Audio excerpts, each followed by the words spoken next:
안녕하세요. 오늘도 흥미로운 고기 이야기, 저는 비트러버 황 사장입니다. 뉴스를 보신 적이 있는 분도 있겠지만 최근에 이 고기 숙성에 관한 기술로 1000억대의 사기를 친 스타트업 대표가 검거된 사건이 있었습니다. 3등급 고기를 무려 1등급으로 바꿔준다며 이 빙온 숙성 기술을 내세워서 투자자 약 1,400명한테 무려 1,600억 정도의 폰지 사기를 친 사건이었습니다. 조사 과정에서 보니까 이 판을 정말 교묘하게 잘 짜서 저도 속을 것 같더라고요. 왜냐하면 이 빙온 숙성이란 기술이 후에도 언급하겠지만 실제로 존재하는 기술이거든요.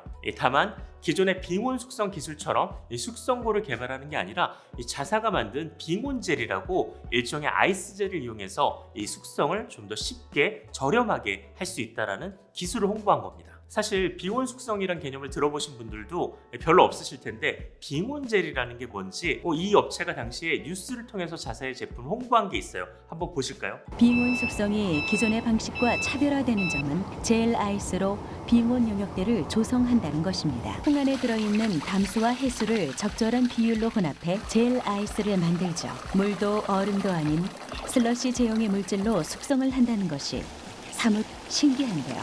어떻게 보면 방송국에서도 속은 건데요. 이 경찰 역시도 조사 과정에서 이 업체가 정상적으로 사업을 하려다가 어떤 실수를 한 게 아닐까 싶을 정도로 아주 몇 단계에 걸쳐서 꼼꼼하게 사기를 준비했던 겁니다. 회사는 먼저 연구소도 세우고 특허도 낸 데 이어서 실제 대규모의 빙온젤 생산 공장까지 구축한 후 육류 가공 업장을 운영하면서 정부 친환경 인증도 취득했습니다. 이렇게 만든 고기로 빙온 숙성류 브랜드까지 런칭했고 강남에 스테이크 전문점까지 세우고 왕성한 기부 활동까지 했습니다. 이 사기를 치겠다라는 계획만 아니었다면 이 공장도 없고 인허가도 없고 그 다음에 스테이크 집도 세우고 이거 뭐 어떻게 안 속을 수단이 없는 거죠. 근데 조사 과정에서 보니까 이 기존의 사기 수법을 가졌던 전과자 역시도 이 회사에 가담되어 있는 등 일종의 설계의 그림이 보인 거죠.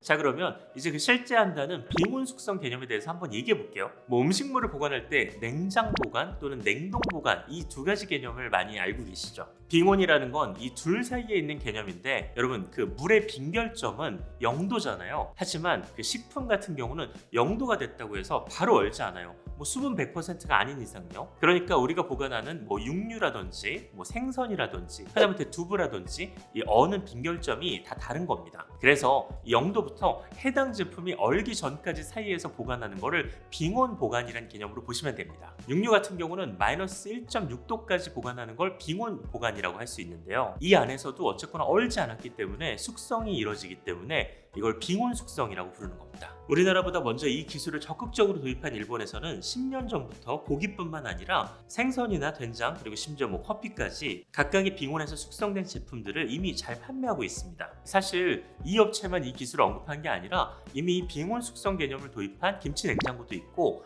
업소용 냉장고도 존재합니다. 그렇다면 이쯤에서 궁금하실 게 숙성이 기존에 웻 에이징도 있고 드라이 에이징도 있고 워터 에이징도 있는데 굳이 빙온 숙성이라는 개념까지 도입해야 될까? 이게 어떤 장점이 있을까? 그게 궁금하시죠? 사실 빙온 숙성이라는 개념이 다른 숙성에 비해서 절대적인 우위에 있는 개념의 숙성은 아닙니다. 숙성의 하나의 형태인데요. 장점이 있다면 고기뿐만 아니라 다른 모든 식품에도 통용되는 숙성법이라는 거죠. 이 육류 같은 경우는 판매자 입장에서 분명한 장점이 하나 있습니다. 이 드라이 에이징 같은 경우나 웻 에이징 같은 경우 정해진 숙성 기간 안에서 판매를 못하면 이걸 버려야 되는 상황이 있을 수도 있잖아요. 근데 빙온 숙성 자체가 보관 기일 자체가 오래돼요. 통상의 3배 이상 보관을 할 수 있는 거죠. 그러다 보니까 숙성 기간을 통제하는 만큼 이 판매 시점도 조절할 수 있는 신선 보관을 오래 할 수 있다는 장점이 있는 겁니다.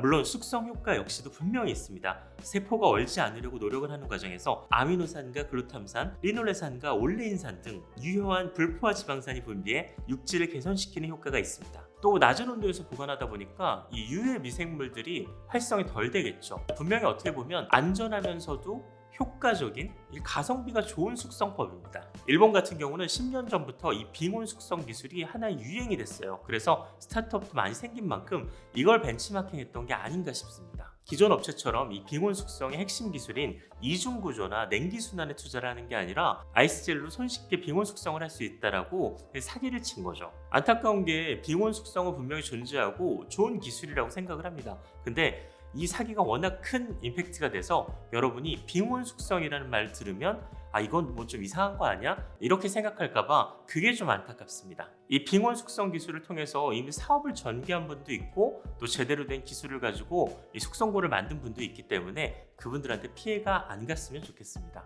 요즘은 유사과학도 그렇고 마케팅 용어도 그렇고 이 소비자가 이런 걸 잘 알지 못하면 말 그대로 손해를 보는 세상 같아요. 손해를 보고 싶지 않으시다면 미트러버를 구독하시면 됩니다.